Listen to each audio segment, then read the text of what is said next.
95% of startups fail. Most people quit before they even start.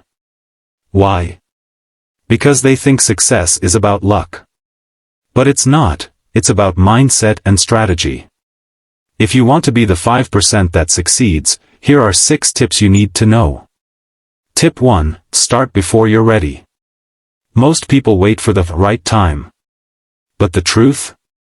That time never comes. Take action now. Tip 2, solve a real problem. What makes a business successful? A cool idea? No. It's solving a real problem that people care about. Tip 3, learn sales and marketing. Think a great product sells itself? Wrong. If you can't sell, you won't survive.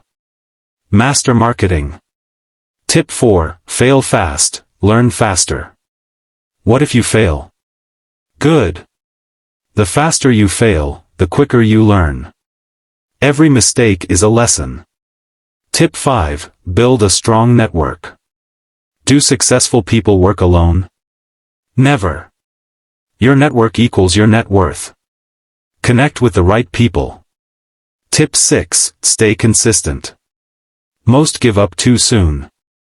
But winners? They keep going. Success is not about talent, it's about consistency.